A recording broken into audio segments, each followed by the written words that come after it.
Hi everyone, hi Felix. Hopefully you're still alive here, so we are having a kind of a busy day, right? So you already heard a lot, you will still hear a lot. I'm going to be talking for 30 minutes up until 2 p.m. So I'm going to be talking to you about the 3 common Kubernetes pains and how to solve them, right? So I'm going to describe that in a high level of what we are seeing, and then maybe give some recommendations, some approaches, and maybe a little bit of a short example of how we solve these problems at Spectra Cloud. So just a word of introduction. My name is Dmitry Shevrin. I work as a senior solution architect at Spectra Cloud. Previously, I spent a couple of years working for Rancher SUSE, and even before, I was working for Red Hat. So altogether, it's been more than 10 years, well, yeah, 15 years now already, as I've been involved into the IT infrastructure. Mostly the last 5-7 years, it's pretty much around Kubernetes. So I talk from time to time onto different conferences, so thanks for listening to me, thanks for spending some time in here. Hopefully I'm going to bring you something valuable during my talk. I mean, I would imagine all of you are using Kubernetes. We could, judging by the fact that you are here, you are still here, right? So it's everywhere, Kubernetes. It's not young anymore, it's been 10 years this year. And it was supposed to be easy, so it was supposed to be like replace virtual machines and just appear there and create paradise on Earth. But well, in reality, you know what, it's maybe easy to start, it may be easy to create your first cluster, just, you know, play a little bit, run hello world. Yeah, you can do it in an hour, right? But eventually when the deployment goes into the production, you will create multiple environments, you will create multiple clouds, you will migrate, you will upgrade clusters, you will have to sometime repair clusters, take backups, install applications, upgrade applications. So a number of tasks that you are supposed to be doing, right? Some of these tasks become challengeable, right? So some of these can be not that straightforward. So it's like, as opposed to first just writing some kubectl command lines and just downloading kubeconfig to go into real production where there is a number of applications running on top of your clusters. That's not that easy, right? So with time, what we are seeing is that some of the routine tasks are going to consume a lot of valuable human time, and maybe that's the case for you, for some of you in here, so that you will have to do some routine tasks by debugging, by deploying, upgrading, doing all this stuff. So the more time you spend onto the routine tasks, which don't really bring that much value, the less time it leaves you to do something interesting, to explore new technologies, to learn something new. So first sign we would estimate how you experience a pain is that you're actually doing a lot of stuff that is boring, right? So sometimes it would be spending a lot of time in K9s debugging, following some pods, logs, just to see what was happening, what went wrong. And as soon as your Kubernetes estate grows, the time spent on this is increasing, right? So this is drawing your resources. So from my experience of working with various installations in various environments, from healthcare to financials, from limited environments to fully cloud environments, I've sort of accumulated the 3 main pains I could identify. So if I may just ask a little bit of your attention, can you by a show of hands show me who encountered the first pain with the development, like pain of development? All right, maybe a third. Yep, okay, thank you. So the second one is when your estate growth. So like I said, if you start with 1 cluster, it's easy, but when your number of clusters comes to dozens and to hundreds and then eventually to thousands, it just becomes unbearable. You as a human being, even with a set of scripts, however good you would be, you can't just manage all of that by a number of bash scripts, kubectl, Chef, Puppet, Terraform, Ansible, whatever you want to do. It's just not doable. So can I ask you again, so who is here who lived through the second point, so the pain of number of Kubernetes clusters? About the third, also a third. Thank you. So the last pain I identified is that we are deploying Kubernetes everywhere. It's relatively easy on EKS, AKS, GKE, right? You can just start there, click, next, it's ready. But when we come to some isolated environment like Edge, this is going to be different, right? So by Edge, I mean a lot of installations of small devices of type Intel NUC or Raspberry Pi or anything like that in a number of locations, which may be hospitals, maybe restaurant chains, various stuff. So last question, who of you faced the third pain deployment on the Edge, if I may? Thank you. So not that many. I'm just asking that so that I would spend time accordingly so that you would get some value of presence here. All right, let's go into it. So the first one is developer productivity, right? So I don't think it's likely that anyone just installs Kubernetes cluster for the sake of it. Eventually, you just install Kubernetes cluster because you want something to be running on it, right? So some application, middleware, PostgreSQL, Redis, I don't know, Prometheus, Grafana, whatever you want. So MySQL, MariaDB, whatever is there. But something is running onto that.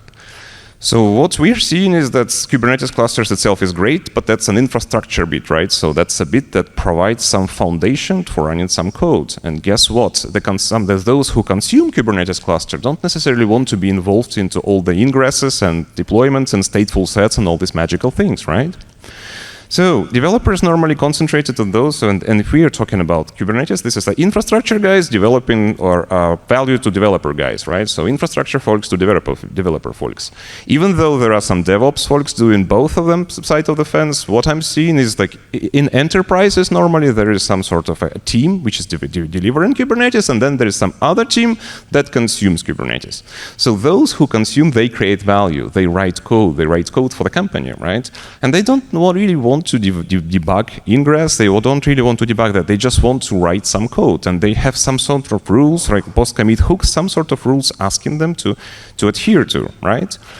Some of these tests can be taken time, can take time to verify, right? So when you write code, you need to verify it. And if you as a person, as a developer, you are asked to battle with all the infrastructure, you may be losing your time, right? Because yes, I mean, you could obviously live through that. It's all doable. It's just, it's not necessarily something you enjoy doing, and that's not necessarily something that you can easily do, right? So sometimes the commit can be quite a small one. You can literally change a couple of bytes. You're testing something. But what I've seen in a number of companies, I'm not sure whether it's going to be the case for each one of you. Just have a think. But the procedure that with all the pipelines it hasn't been built in a day. It's been built over months and sometimes years, and eventually it grows to be something like monstrous pipeline. So therefore, even the simplest change, which you want to test, something relatively easy, and this is example one from my life, when literally changing a couple of bytes to change a Grafana background would require the whole pipeline, you know, CI/CD building there. So to going through all that, and in reality, it's a great idea. I mean, don't get me wrong. I quite respect the idea of CI/CD and the constant integration, deployment, verification. You know, not to make scare. But the reality of when we take all that and we throw it at Kubernetes, the reality of those who want just to benefit, who want just to use some code, kind of consumes time, right? So it's like, in my example, like I told you, yes, we would take 2 hours to change Grafana. So imagine how your productivity as those who are committing code, who are writing something valuable for the company, suffers because of infrastructure is there, it's working, it's performant. But every time you want to make the slightest change, it will take you minutes, sometimes dozens of minutes, sometimes up to 2 hours. Your productivity suffers as a developer. So it's very tempting to just to use local code, right? So that you normally, as a person writing code, you would most probably have a company laptop on which you could most probably can install something, or you can have a home laptop or something where you have full control over, right? So that is it's very tempting to just to try and write code on your device, just because it's easier. You don't have all the control. And this is what we are seeing in a lot of companies happening, just because it's straightforward for those who write code, right? It's easy to do so. But the problem is then the problem is being pushed in the future, because when you've written code, when you've tested it, it won't necessarily work exactly the same installation, because like it's if you launch Docker locally, if you use something like kind, any build, doesn't really matter which company, which idea, but if you are doing something on a local build, and then you're trying to write, like take the code you've written and put it onto the Kubernetes and then run in production, which might have a different ingress version, different CNI, different CSI, different latency, it's like a plethora of points that could be different, then that is potentially a problematic point, because then there will be an interaction and a collaboration between infrastructure folks and developer folks required so that this code will actually run in production as it's supposed to be run. that's why it's very difficult to modernize. So the modern infrastructure are quite complex. Doesn't matter if you're using on-premises, on the edge, if you're with Google, with Amazon, with Azure, principles will still be the same. Modern infrastructure is complex. You cannot just take a infrastructure environment of a production company and reproduce it on your laptop in 10 minutes. It's just, it never happens. Or at least I've never seen it happening. So how to solve all of that, right? So most of right now I just spoke about just being kind of complaining on problems. So what is it that I'm offering you, the solution for that, right? Well, there are a number of the tools and utilities available in open source world. And again, today I'm mostly talking to this is a community conference, so I'm talking about like projects which are open source. So it doesn't have anything to do with the company I work for. Let's say in this case we are talking about vCluster. So if you haven't heard of it, just take a look because it's open source. It's available. It's just there. It's very practical, all right? So vCluster, obviously a virtualized Kubernetes cluster. You can just look it in your search engine of your choice and just look how it works. And then this is something that allows your infrastructure to be more easily available to those who consume it. So not without touching the actual production cluster, you can just create virtual cluster within it, which is, if you're technical, it's a number of CRDs, and then you would define a Kubernetes cluster running in a namespace available to you through its own kubectl, and then you could give this kubectl and this cluster to your developers.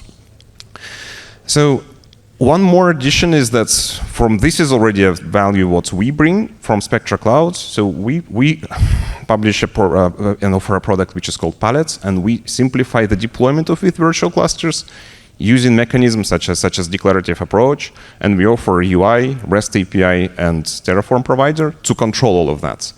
But this is just one of the examples how you could approach generic problem, right? So this is just one of something that you could simplify.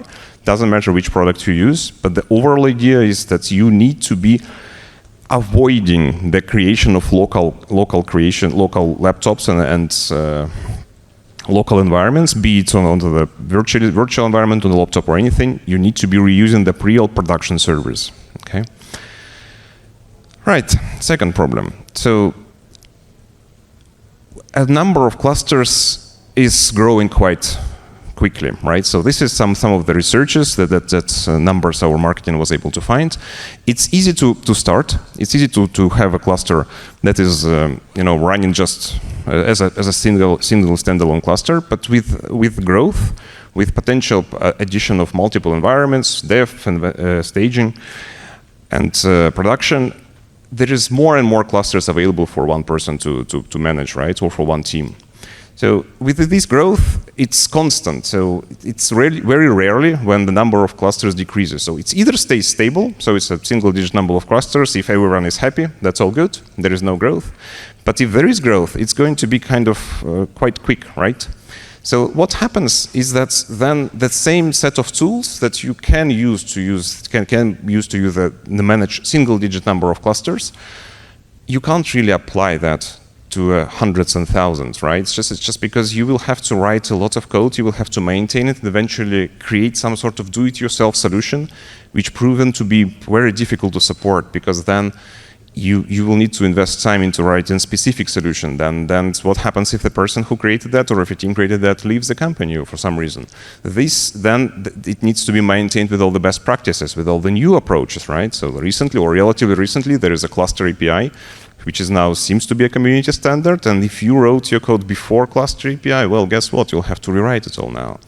So anyway, the point is that as soon as you have more than like single-digit number of clusters, you'll have to develop something, right? So it's quite reasonable expectation that today in 2024 you don't really regularly log into your Linux boxes using Bash. And then again, don't get me wrong, this is still there. This is still the technology most of us somehow use or familiar with, and you will use it for debugging. But it shouldn't be. It's not scalable, right? As one person, you will most probably be using something like Ansible, Chef, Terraform, any infrastructure as code to describe your Linux boxes. Same with Kubernetes, right? So it should be declarative, right? So the pain in this case is just how to manage a growing number of clusters. So the solution for this pain, what I want you to take from this talk, is that you need to be writing your Kubernetes cluster in a declarative approach. I'm not talking here about exactly how you want to do it. There are ways. You can just put your CRDs in a GitHub. You can just create, you can use some sort of tooling, any tooling, but the idea still stays the same, right? It needs to be declarative. You shouldn't be creating clusters manually or writing a lot of kubectl commands and count on that. That is not scalable. You will not be able to grow with that, right? Second is cloud agnostic. I'm sure most of you followed the egress idea of egress costs, and sometimes company decide to embark on a multi-cloud journey. Sometimes, even if you're completely happy with your company using Azure or Google or Microsoft or Amazon, well, guess what? Your company can be acquired by another company, or your company can acquire another company, and therefore, at some point, you will still have to manage multi-cloud. And guess what? If you've written a lot of code specific for the cloud provider, you will now have to double this effort, because it's like the API calls will be different. So guess what? You will have to duplicate the effort, right? Another recommendation is to have one single pane of glass. So as a consumer, as those who are responsible for the cluster estate, you will have everywhere in front of your eyes somehow summarized, which is useful to oversee your whole estate, right? Cluster API is a technology. Again, this is an open source approach. This is a standard out there in the community, which I recommend you just read if you haven't yet. It's useful anyway. And yeah, one last point here is that I'm going to show you how these specific points are achieved in our product. So you would log into Palette, which is the name of the product. You would see which clusters or which platform you want to deploy on. You would choose the number of modules, which we call cluster profile. So you would define your cluster profile, and then you would deploy your clusters based on the cluster profile. So this is a very specific implementation. This is how it looks like. But then again, this is just an example of how we at Spectra Cloud, we deploy and we implement the recommendations I'm sharing with you, which I found to be somewhat similar to best practices. So the last pane I wanted to talk about is edge, right? So at edge, but edge by saying deployment at the edge, I mean deployment of small devices, of identical devices, which can be Intel NUC, Raspberry Pi, NVIDIA Jetson Nano. Doesn't really matter what the architecture is. But there are a lot of them, let's say thousands. So one of our deployments actually covers 3,000 of devices. It works in every sector, so restaurants, health sector, it works sometimes on the ships, so it's like out there. At first, it looks like it's very similar to data center deployments, just because, well, guess what? It's still, in most cases, x86 or ARM deployments, but in reality, it's not quite the same as in data center, right? So data centers are very specific building, built with fiber channel, with reliable infrastructure. Most probably it's going to be always powered on. There is a number of electricity blocks assuring that the power never goes down. But when we go into the edge deployment, sometimes it's a deployment of small devices in places which you rarely control, let's say at dentist offices or in restaurant. Well, guess what? The power can go down. Guess what? There may be not a good fiber connection in the dentist office, let's say, for example, or in a restaurant. Forget about local skills, right? So the IT guy in a restaurant or a doctor, they won't be able to debug Kubernetes. At best, what they can do is they can just plug a cable, right? So they won't be doing any debugging. So this solution must work without any human intervention, right? So the challenges that come in with Edge is most probably the bad internet connection or not reliable, maybe 4G, maybe ADSL sometimes. Yeah, it depends. It depends on the location. If we're talking about restaurants across the country, sometimes there is just old internet connectivity. Not really reliable hardware. So it's like the boxes like Intel NUC, Raspberry Pi, NVIDIA Jetson Nano, they're much less reliable than big servers, right? And yeah, no local resources. So what's supposed to be the solution for that, right? The solution for that is supposed to be the description of everything in a declarative model, and then doing an immutable operating system, right? So you should prepare something that could be, the famous discussion between pets and cattle. So this is somewhat it. So this is in the edge approach. You must treat all these devices as something that you could easily reproduce that should work without intervention. For that, yes, immutable OS. Low touch onboarding is to cover when we don't have any IT skills at the place of deployment. And rolling updates is something to make sure that when we launch a Kubernetes cluster update and then it will involve some other upgrade, there is plan B. Because guess what? If the device didn't come automatically, there is no one locally to debug it. There is no one to help you, right? So you would need to somehow program this device to be able, in case of, let's say, in 15 minutes, the device never pinged the central location, it must reboot back onto the B partition. So it must have some sort of partition allowing you to have a failover, right? So this is the principles helping you to have a successful edge deployment. Then again, coming to our example, real world example, we are helping within Spectra Cloud, we are helping both GE Healthcare and T-Mobile with a number of thousands of devices. The principles will still stay the same. So we offer operating system that offers that gives you immutability, right? And then we describe the cluster configuration in the profile that can be applied remotely, therefore minimizing the chance of things going wrong. Obviously, sometimes there will be situations where things do go wrong on the edge deployment. But when we talk about thousands, out of 3,000, 2,800 deployed successfully, well, that already simplifies your life by just reducing massively the number of devices you need to intervene manually. So we are approaching the end. So what I wanted for you to take out of this talk. First, Kubernetes is hard, and yes, sometimes there are problems, and yeah, I've seen throughout my career a number of situations when it wasn't easy to debug Kubernetes for different reasons, for compliance reasons, technical reasons, people leaving, choosing wrong technology, some sort of acquisitions. There are many problems affecting how you work with Kubernetes, how you live through it. There are a number of solutions, not talking about any specific, but there is always, if you Google for any of the problems or approaches, you will most probably find a number of solutions. It can be products, it can be technologies, programming languages, infrastructures as code languages, CI/CD tools. Fortunately, probably most of you went to landscape.cncf.io, and you've seen that landscape with like 300 different applications, right? So the CNCF one. So there will always be a number of solutions for any problems. My point is that try to not to reinvent the wheel and try to reuse the solution that's already there, because, well, guess what? If you're facing some problems, there is a fair chance you are not the only one and you are not the first person seeing that problem, right? There is a fair chance the problem has already been solved by a number of times in different circumstances. So take a look at landscape, take a look at the search engine of your choice, just read through a little bit and try to avoid building a custom solution yourself, because however good you're going to be, yes, you will be able to solve it. Most probably you will be able to solve it. But that's not scalable for the infrastructure companies. That's not scalable for enterprises, right?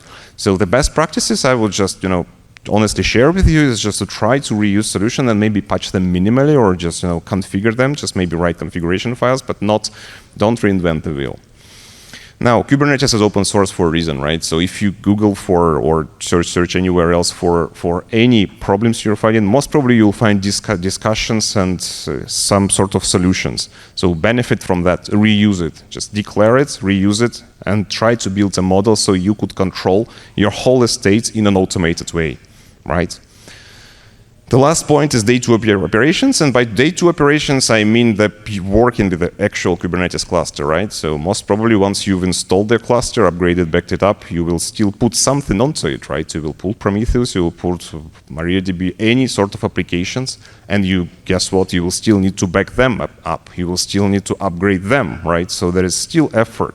So recommendation is not to have this mentality of fire and forget. Once you have a Kubernetes cluster, that's not the end of the world. That's not the end of the job, right? So there is still job in maintaining it. There is still job in keeping Kubernetes cluster up to constant upgrades, right? 127, 28, 29, 130. Look at all the applications that are running on this cluster. They will still be compatible, right? So don't forget about it and just preview it at some capacity in your time, in your tooling on how to achieve that. So with this, I think I'm going to end the part. That's what I wanted to share. So if there is any question, feel free to ask any question. If there is none, I think I'm approaching 2 p.m. So anyone wants to ask anything or? Okay, thank you.